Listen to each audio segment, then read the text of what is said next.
Hello, friends, and welcome to the Exams Made Simple. And we are back again with the Hindu Complete Newspaper Analysis for 6th of June 2021. तो 6 जून 2021 का the Hindu newspaper analysis देखेंगे। Sunday का दिन है, ज़्यादा चीज़ें आती नहीं पेपर में, लेकिन कुछ इंपॉर्टेंट आर्टिकल्स आए हुए हैं, प्लस कुछ साइंस की न्यूज़ इंपॉर्टेंट है, प्लस इकोनॉमी सेक्शन। तो हम सारा चीज़ डिस्कस करेंगे। स्टार्ट करने से पहले आपको बता दूं कि करंट अफेयर्स की जो रिवीजन सीरीज़ है वो अभी भी चल रही है। अगर आप ज्वाइन करना चाहते हैं तो आप ज्वाइन कर सकते हैं। लगभग उसमें 50 लेक्चर अपलोड किए गए हैं, प्लस उसमें 11 क्वेश्चन पेपर सेट्स अपलोड किए गए हैं। तो लगभग कुल लगे 61 लेक्चर्स आर देयर, है ना, 50 + 11। तो अगर आप ज्वाइन करना चाहते हो तो आप ज्वाइन कर लीजिए। अब मई का करंट अफेयर्स भी उसमें भी बनाया जाएगा उसमें, क्योंकि मई का मंथ एग्ज़ाम पोस्टपोन होने के कारण मई का जो मंथ है वो भी मैं उसमें कवर करूँगा अभी, है ना, इन द अपकमिंग वीडियोस। सो अभी भी आप ज्वाइन कर सकते हैं, अभी भी टाइम है, आप देख सकते हैं वीडियोस, ठीक है ना। इसके अलावा नोट्स का तो आप सबको पता ही है, जिन्होंने ज्वाइन किया है वो उसका यूज़ कर रहे हैं, so that is very good. Start करते हैं आज के सवालों के साथ। सबसे पहला सवाल है, every member of either house of parliament before taking his seat in the house has to make and subscribe to an oath or affirmation before the। तो before taking his seat in the house किसके सामने oath लेनी पड़ती है? Option are president of India, B presiding officer of the house, C chief justice of India, या D leader of the concerned party और coalition. दूसरा सवाल है, कंसिडर द फॉलोइंग स्टेटमेंट्स। दो स्टेटमेंट्स दिए हैं। पहला स्टेटमेंट कह रहा है, the constitution requires that a person must prove his majority in the legislative assembly before he is appointed as the chief minister.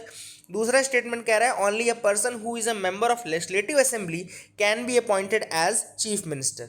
तो कौन सा स्टेटमेंट सही है इसमें? One only, two only, both या none? This is question number 2। तीसरा सवाल है, कंसीडर द फॉलोइंग स्टेटमेंट्स। पहला स्टेटमेंट कह रहा है, the 10th schedule was inserted into constitution in 1985 by the 42nd amendment act. दूसरा स्टेटमेंट कह रहा है, the anti defection law allows the speaker और chairperson to disqualify such a member who goes against the voting directions of the whip. तीसरा statement कह रहा है, anti defection law provides stability to the government by preventing shifts of party allegiance. आपको बताना है कौन सा स्टेटमेंट करेक्ट है। 3 only, 1 and 2 only, 2 and 3 only, या 1 2 3 only. So these are the 3 questions for you today. Now आप इसको attempt करिएगा, एंड में मैं आपको आंसर जरूर बता दूंगा, ठीक है ना। Now let's move ahead to the mains question of the day. कल का मेंस क्वेश्चन अगर आपको पढ़ना है आंसर, तो I think Swati Mishra has written a very good answer. कल के मेंस क्वेश्चन का आंसर जो है, आप जा करके कमेंट सेक्शन में स्वाति मिश्रा का आंसर पढ़ सकते हैं। That was one of the best answers, जिसने कंप्लीट कॉम्प्रिहेंसिवली लिखा था, है ना। तो you can read that answer. कई लोग अटेम्प्ट करना शुरू कर चुके हैं क्वेश्चंस को, so that is very very good. काफ़ी ज़्यादा अच्छा है, आप लोग काफ़ी अच्छा इंप्रूवमेंट देखने को मिल रहा है, and keep attempting the questions. आज का सवाल है, what is end to end encryption, why is it threatened by the new IT rules, what can be the alternative to the present propose rules. अभी जो नए रूल्स हैं, किस तरीके से वो एंड टू एंड इंक्रिप्शन को थ्रेटन करते हैं, क्या अल्टरनेटिव हो सकता है। देखो, ये जो पार्ट मैंने दिया है, ये दिया है आपको सोचने के लिए। इसका आंसर आपको कहीं नहीं मिलेगा, ये आपको सोचना पड़ेगा। थोड़ा सा आप अपना दिमाग लगाइए और अपना सजेशन दीजिए कि क्या इसका अल्टरनेटिव हो सकता है, व्हाट कैन बी डन, है ना। सो दैट विद इसमें थोड़ा मजा आएगा। मूव करते हैं आज के न्यूज़ एनालिसिस पार्ट की तरफ। फ्रेंड्स, आज का जो पहला न्यूज़ है, आप देख सकते हैं, G7 nations agree on uniform minimum corporate tax. अब G7 नेशंस की मीटिंग हुई थी, जिसमें कि ये डिसाइड किया गया है कि एक मिनिमम यूनिफॉर्म कॉर्पोरेट टैक्स रखा जाएगा, जिसका रेट क्या रहेगा, 15% का, ठीक है ना। सबसे इंपॉर्टेंट चीज़ तो पहले आपको बता दूं कि G7 कंट्रीज़ में मेंबर कौन कौन से हैं। तो जैसा कि आप ये मैप देख पा रहे हैं, पूरे वर्ल्ड मैप है ये। इसमें G7 कंट्रीज में आपको दिखा देता हूँ। Let me show you the G7 countries. First is यहाँ पे आप देख सकते हैं, कनाडा। कनाडा वाला पार्ट है, this is Canada. You have to remember this, Canada is the first country that is there part of G7। Second is आपका यहाँ पे USA. USA is the second country which is the part of G7, second country. अब यहाँ पे इस reason में, ये Europe का ये वाला रीजन है, यहाँ पे लगभग 3 से 4 कंट्री आपको मिल जाएंगी। I think 4 countries will be there. यहाँ पर आपको पहला मिलेगा यहाँ पे UK and France. UK and France are the 2 1 from there. Then नीचे आपको मिलेगा Italy and Germany. Italy and Germany, तो याद रखिएगा, UK, France, Italy and Germany, these are the 4 from the European. ये आपको इस तरह से थोड़ा याद भी रहेगा, है ना। ये 2 सर ने इधर बताई थी, कनाडा, यूएसए, फिर 4 बीच में बताई थी, फ्रांस, जर्मनी, यूके एंड आपका इटली। एंड लास्ट आपका इधर ये जापान वाला पोर्शन, ये इधर देखो जापान, ये जापान है। तो जापान इधर हो गया, 4 इधर हो गए और 2 इधर हो गए, तो 2 + 4 + 1 ये हो गए G7। अब पहले G8 था, तो यहाँ पे ये जो पार्ट है ना, Russia was the G8 member, but उसको फिर 2014 में जब ये सब इंसिडेंट हुआ यूक्रेन और क्रीमिया वाला, उसको रिमूव करके G7 कर दिया गया। तो G7 में कौन कौन सी हैं? United states, Canada, UK, France, Italy, Germany and last one is Japan. ठीक है ना, इसको याद रखिएगा। G7 के ही इनिशिएटिव से एक ग्रुप बना है और जिसको हम बोलते हैं FATF। FATF was formed in 1989 on the initiative of G7 only. तो 1989 में FATF बना था, वो G7 का ही इनिशिएटिव है, ग्रुप ऑफ 7 कहलाता है G7। I hope you got clarity. अब जो ये G7 कंट्रीज हैं, इन्होंने एग्री कर लिया है कि एक मिनिमम कॉर्पोरेट टैक्स, ऑलरेडी हमने इसकी बात की थी एडिटोरियल्स में भी, मिनिमम कॉर्पोरेट टैक्स की बात की थी। तो uniform minimum corporate tax G7 countries ने अलाउ कर दिया है। And G7 move will close the loopholes for MNCs to shift profits and tax revenues to low tax jurisdiction. अब इस मूव का फायदा क्या होगा? इस मूव का फायदा ये होगा कि जो कंपनीज क्या कर रही थी कि टैक्स हेवंस में, टैक्स हेवन का मतलब क्या होता है? ऐसी जगह जहां पर रेट ऑफ टैक्सेशन बहुत कम हो, तो क्या कर रहे थे? ऑफशोर में प्रॉफिट दिखा रहे थे, मतलब टैक्स हेवंस में प्रॉफिट दिखाते थे, और वहां का सिंस रेट ऑफ टैक्सेशन बहुत ज़्यादा कम था, तो वहां के टैक्सेशन को वो पे करते थे और इस तरह से वो बच जाते थे ज़्यादा टैक्स पे करने से। बट अब क्या होगा कि मिनिमम, जब ये कॉर्पोरेट टैक्स हो जाएगा तो मिनिमम उतना टैक्स उनको पे करना ही करना पड़ेगा। अगर वो टैक्स हेवन में भी जाते हैं और टैक्स हेवन में जाकर के कम रेट ऑफ इंटरेस्ट पे करते हैं, तो जो कंट्री ऑफ ओरिजिन है, जो ओरिजिनेटर कंट्री है, वो अगर चाहे तो अपनी कंट्री में बाकी बचा हुआ टैक्स उनसे ले सकते हैं। आगे मैं आपको एग्जांपल के साथ डिस्कस करके बताऊंगा। आपको पता होगा कि OECD क्या है? Organisation of economic cooperation and development. OECD ने एक टर्म दिया था BEPS, यानी कि base erosion and profit shifting. Base erosion and profit shifting यही होता है। बेस इरोजन प्रॉफिट शिफ्टिंग में क्या होता है कि जो कंपनीज रहती हैं अपने प्रॉफिट को ऐसी जगह शिफ्ट करती हैं जहां पे रेट ऑफ टैक्सेशन बहुत कम हो। ठीक है ना, फॉर एग्जाम्पल ये कोई कंपनी X है जो कि इंडिया में काम कर रही है। अब इंडिया में सिंस रेट ऑफ टैक्सेशन 25% का है, मान लो कॉर्पोरेट टैक्स 25 से 30% का लगता है, तो अब ये क्या करेंगे कि ये जाएंगे सिंगापुर और मॉरिशियस जाएंगे। मॉरिशियस में टैक्सेशन मान लो 2% का है, 5% का है, तो इंडिया में प्रॉफिट नहीं दिखाएंगे। ये क्या करेंगे? मॉरिशियस में अपना प्रॉफिट दिखाएंगे। और जब मॉरिशियस में प्रॉफिट दिखाएंगे तो सिंस वहां पे जो कैपिटल गेन टैक्स या जो भी प्रॉफिट टैक्स है वो केवल 2% 3% का है, तो उनको केवल उतना ही पे करना पड़ेगा। ठीक है ना।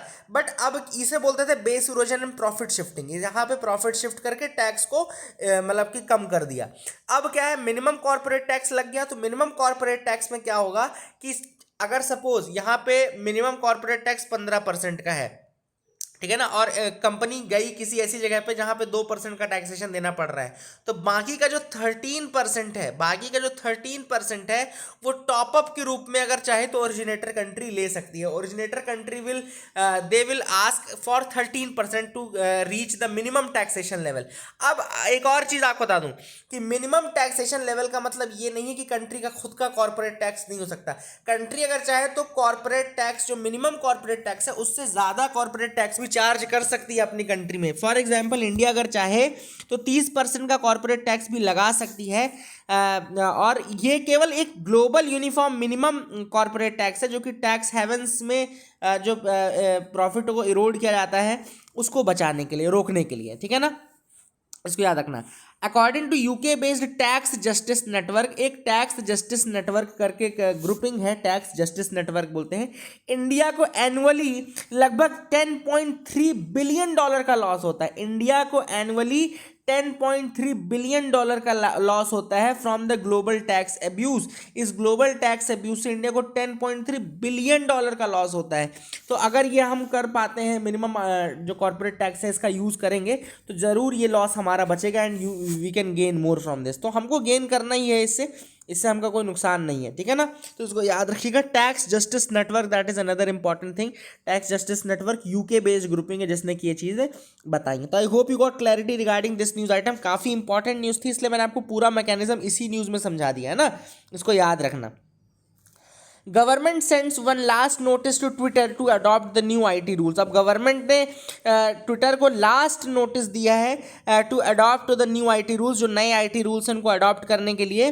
अदरवाइज उन्होंने ये कहा है कि जो एग्जेम्पशन फ्रॉम लाइबिलिटी जो ट्विटर को मिली है under section 79 of the IT act 2000, ये आप याद रख लीजिएगा, इस चीज़ को, इंपॉर्टेंट चीज़ है कि जो ट्विटर को एग्जेम्पशन मिला है from liability that is under section 79 of the IT act 2000। तो आईटी एक्ट 2000 के सेक्शन 79 के अंतर्गत ट्विटर को जो लाइबिलिटी मिली है, जो एग्जेम्पशन मिला है लाइबिलिटी से, वो छीन लिया जाएगा, दैट इज द थिंग। तो अगर आप section 79 of the IT act पढ़ें तो उसमें क्लियरली लिखा हुआ है कि the intermediary will not be liable, the intermediary shall not be liable for any third party information, data और कम्युनिकेशन लिंक मेड अवेलेबल और होस्टेड बाय हिम। तो कुल मिलाकर के ट्विटर को जो एग्जेम्पशन मिला है वो इसी से मिला है कि उसको लायबल नहीं है Twitter for any third party information, data और कम्युनिकेशन और link which is hosted by Twitter. तो ये देने के लिए लायबल नहीं है, और ये एग्जेम्पशन जो मिला है वो 79 के अंतर्गत मिला है, section 79 of the IT act, but ये एग्जेम्पशन हटा दिया जाएगा, ऐसा गवर्नमेंट का कहना है, if Twitter is not following the new IT rules. I hope you got clarity regarding that also. इसको याद रखना, काफी इंपॉर्टेंट चीज है, सेक्शन 79 जरूर याद रखना, ठीक है ना, that is the thing which is important. आगे मूव करते हैं, देखते हैं क्या इंपॉर्टेंट न्यूज आइटम्स और हैं जिनके बारे में हमको डिस्कस करना है, तो you can move with me. अगली न्यूज आप यहां पे देख पा रहे हैं, new database for missing persons, new database for missing persons. Interpol ने लॉन्च किया एक नया ग्लोबल डेटाबेस जिसका नाम है आई फैमिलिया। याद रखेगा, आई फैमिलिया क्या है, इंटरपोल द्वारा लॉन्च किया गया एक नया ग्लोबल डेटाबेस है जिसका नाम क्या है, I Familia, to identify the missing persons through family DNA and help the police solve cold cases in member countries. तो इंटरपोल की जो मेंबर कंट्रीज हैं वहाँ पे केसेस को सॉल्व करने के लिए और मिसिंग पर्सन्स को आइडेंटिफाई करने के लिए इंटरपोल द्वारा लॉन्च किया गया है आपका आई फैमिलिया, ठीक है ना, that is the thing which is important, इसको याद रखिएगा। और इसके साथ ही आप ये भी देख सकते हैं इसमें कि इसमें यूज़ क्या किया जाएगा, using the DNA, family DNA का यूज़ करके इसको किया जाएगा। बाकी चीज़ आपको पता है, इंटरनेशनल ये इंटरपोल आपका इंटरनेशनल क्रिमिनल पुलिस ऑर्गेनाइजेशन कहलाती है ना, हेडक्वार्टर इसका लायोन में है, लायोन में इसका हेडक्वार्टर, आप ये भी याद रख सकते हैं। और फॉर्मेशन जो इंटरपोल का हुआ था, फॉर्मेशन इंटरपोल का 1923 में हुआ था, ये आप नोट कर लीजिए, 1923 में इसका फॉर्मेशन हुआ था। और हेडक्वार्टर इसका लायोन में है, लायोन कहाँ पर है, फ्रांस में है, एक फुटबॉल ग्रुप भी आपको पता ही होगा, है ना, लियोन लायोन जो भी आप बोलते हैं। और लगभग इसके ये 1923 में बना था। और कितने नेशनल सेंट्रल ब्यूरोज इसके पार्ट है, तो 194 नेशनल सेंट्रल ब्यूरोज है जो कि इसका पार्ट है, आप इसको याद रख सकते हैं। इंटरपोल काफ़ी इंपॉर्टेंट ऑर्गेनाइजेशन है, नोटिस प्रोवाइड करता है ना, मैंने बताया हुआ है। न्यू डेटाबेस बना दिया है आई फैमिलिया नाम से, ठीक है ना, इसको याद रखना। आगे मूव करते हैं, देखते हैं और क्या इंपॉर्टेंट न्यूज आइटम्स है जिसके बारे में डिस्कस करना है हमको, तो यू कैन मूव विद मी, यहां पे आप मूव कर सकते हैं।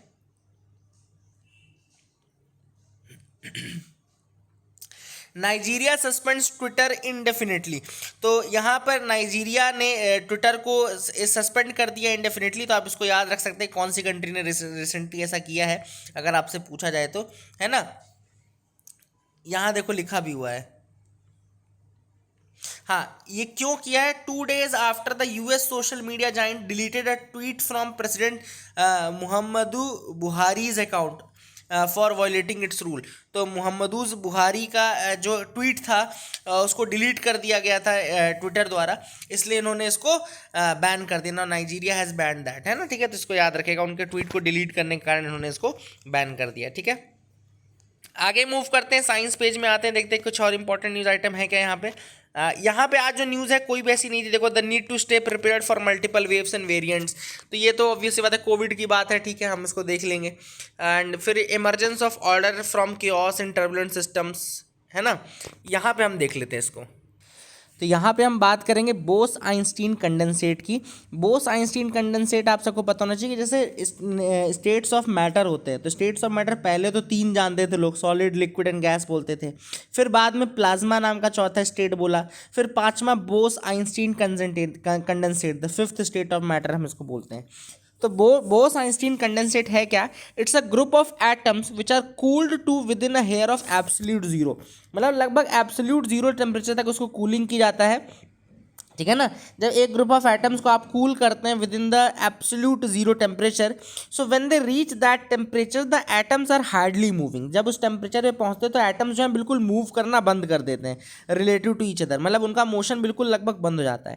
And they also have almost no free energy to do so. उनकी जो फ्री एनर्जी रहती है वो भी बिल्कुल बिल्कुल खत्म हो जाती है एंड वो इस तरह से मूव नहीं कर पाते।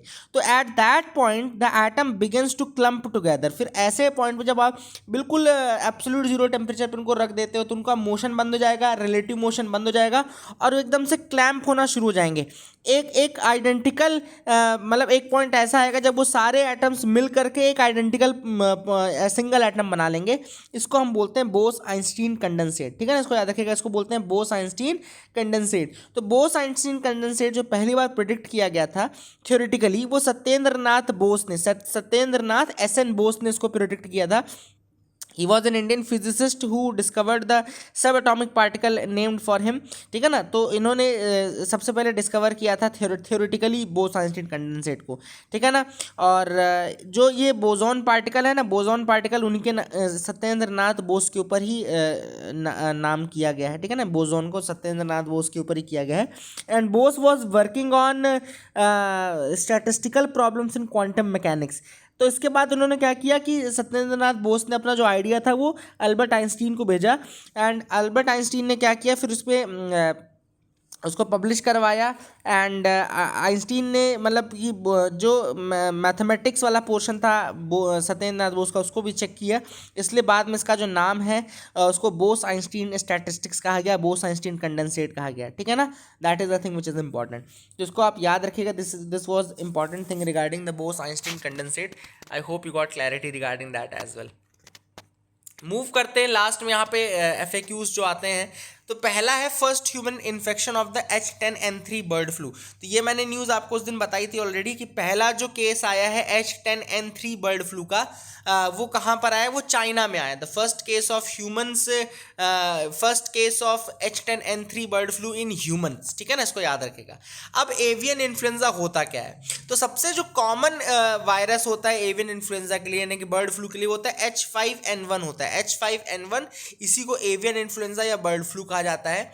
And it is largely restricted to birds and often fatal to them. तो ये रिस्ट्रिक्टेड रहता है बर्ड्स में और कभी कभी फैटल भी हो जाता है उनके लिए। And it can cross over to other animals as well. H5N1 other animals में भी जा सकता है एंड ह्यूमंस में भी जा सकता है। WHO के according H5N1 was first discovered in humans in 1997। H5N1 जो है वो पहली बार डिस्कवर किया गया था ह्यूमंस में 1997 में and has also killed almost 60% of those infected. है ना, लगभग 60% जो भी इन्फेक्ट होते हैं उनको किल कर देता है ये। Though it is not known to transmit easily among humans and the risk remains, but the risk remains। बहुत easily तो ट्रांसमिट नहीं होता है ह्यूमंस में, लेकिन रिस्क फिर भी है। In 2013, human infections with the influenza H7N9 virus was reported in China। फिर दूसरा ये H7N9 जो है इसका भी ह्यूमंस के ऊपर इम्पैक्ट देखने को मिला। 2013 में इसके केसेस मिले। H7N9, H5N1 हो गया, H5N1 हो गया और इधर से आपका देखो यहाँ पे लिखा है H5N1 हो गया, फिर H7N9 जो है वो 2013 में देखने को मिला। ठीक है ना, तो ये देख सकते हैं आप लोग। अभी करेंटली जो जनरल सर्कुलेशन में रहते हैं तो दो ऐसे इन्फ्लुएंजा के वायरस हैं, सब टाइप्स हैं जो कि करेंटली जनरल सर्कुलेशन में रहते हैं among people. They are H1N1 and H3N2। H3N2 and H1N1 जो है ये जनरल सर्कुलेशन में रहते हैं अमंग द पीपल। आप इसको भी याद रख सकते हैं। एंड अभी जैसे बर्ड फ्लू का वायरस है तो कॉज ऑफ कंसर्न क्यों है, क्योंकि जो जितने भी ये जूनोटिक डिसीजेस हैं ये अब ऑलरेडी कॉज ऑफ कंसर्न बन चुकी हैं, स्पेशली आफ्टर पैंडेमिक। कोई भी नहीं चाहता कि कोविड जैसी सिचुएशन दोबारा आए। इस कारण से कोई भी छोटी सी भी बीमारी अगर हो रही है या फिर जूनोटिक कोई भी ऐसी बीमारी है तो उससे आदमी को सावधान रहने की ज़रूरत है। That is the necessity. अगली न्यूज़ है US delays tariffs against digital service taxes. अब हुआ क्या था अभी रिसेंटली, मैं आपको बताता हूँ। USA ने लगभग 25% टैरिफ, 25% टैरिफ जो है वो अप्लाई किया है on $2 billion of imports from 6 countries. 6 countries हैं जहाँ से लगभग $2 बिलियन का इम्पोर्ट होता है, उस पर 25% का टैरिफ लगाया है। उसमें इंडिया भी आता है। 6 कंट्रीज में कौन कौन सी कंट्रीज हैं? Austria, Italy, Spain, Turkey, UK and India. कौन कौन सी है? Austria, Italy, Spain, Turkey, UK and India. अब ये टैक्स क्यों लगा है, ये टैरिफ इंपोर्ट में जो टैरिफ है ये क्यों लगाया जा रहा है? यूएसए ने ये टैरिफ अनाउंस किया, उसके बाद इसको पोस्टपोन जरूर कर दिया है, कोविड को देखते हुए पोस्टपोन कर दिया, डिले कर दिया है, बट इन्होंने अनाउंस कर दिया है। तो ये क्यों किया गया? Because of the digital service tax. ये सारी जो 6 कंट्रीज हैं इन्होंने डिजिटल सर्विस टैक्स लगाया हुआ है, जिसको जैसे कि इंडिया में भी 2% का, अगर आपने ध्यान दिया हो तो इंडिया ने भी, ये देखो यहाँ पे लिखा भी है, the finance bill of 2021 introduced an amendment imposing 2% digital service tax. India में भी 2021 का जो फाइनेंस बिल आया था उसने एक अमेंडमेंट इम्पोज किया, 2% डिजिटल सर्विस टैक्स लगाया on the trade and services by non resident e commerce operators. जो non resident e commerce operators हैं उनके ऊपर भी ये लगाया, जिनका टर्नओवर 2 करोड़ से ज़्यादा होगा, ठीक है ना। तो दैट इज़ द थिंग। तो अब इसके अगेंस्ट, मतलब ना केवल इंडिया ने, बाकी वो जो 6 कंट्रीज हैं उन्होंने भी यही किया है। तो इसके अगेंस्ट सेक्शन 301 का सहारा लेते हुए, सेक्शन 301 किसका है? ट्रेड एक्ट 1974 का है। ट्रेड एक्ट 1974 के सेक्शन 301 का यूज़ करते हुए यूएसए ने बाकी जितनी भी ये कंट्रीज हैं इनके ऊपर एक टैक्स लगाया है, इंपोर्ट टैरिफ लगाया है, ठीक है ना। That is the thing which is important. And trade practices के अगेंस्ट, ये सेक्शन 301 जो है ना, सेक्शन 301 यूएसए को पावर देता है कि ट्रेड प्रैक्टिसेस के अगेंस्ट, अनफेयर ट्रेड प्रैक्टिसेस के अगेंस्ट वो चाहे तो टैरिफ लगा सकते हैं। यही उन्होंने किया और टैरिफ उन्होंने लगाया भी है, ठीक है ना। तो that is the thing which was there in news. I hope you got clarity. आपको याद होगा what is a global minimum tax and what will it mean. ये मैंने आपको जो पूरा आपको बता दिया है, प्रोसेस पूरी आपको बता दी है। देखो यहाँ पे लिखा भी है कि मेजर इकोनॉमीज करती क्या थी? They were shifting the profits and tax revenues to low tax countries, जिसको टैक्स हेवंस कहा जाता है। लो टैक्स कंट्रीज में वो मूव कर देते हैं एंड इसके बाद उनके ऊपर टैक्स नहीं लगा पाते, दे अवॉइड पेइंग टैक्सेस। देखो यहाँ पे लिखा है ये हाउ विल इट वर्क। देखो यहाँ पे लिखा है how will it work. The global minimum tax rate would apply to overseas profits. जो ओवरसीज में प्रॉफिट्स बनेगा उसके ऊपर ये लागू होगा ग्लोबल मिनिमम टैक्स, और आपकी कंट्री का टैक्स तो देना ही पड़ेगा, लेकिन जो आप दूसरी जगहों पे प्रॉफिट बनाओगे उसके ऊपर भी ये लागू रहेगा। जैसे कि जहाँ पे भी लोकल कॉर्पोरेट टैक्स बहुत कम होगा वहाँ पे आप टॉप अप कर सकते हो, मतलब कि जितना भी मिनिमम टैक्स से कम टैक्स आप पे कर रहे हो उतना आप टॉप अप करके अपनी कंट्री में टैक्स चार्ज कर सकते हो। That is the thing. So I hope you got clarity regarding news analysis. I hope you liked our video. Please do like, share, subscribe. Keep loving us, keep sharing us. Thank you and have a nice day.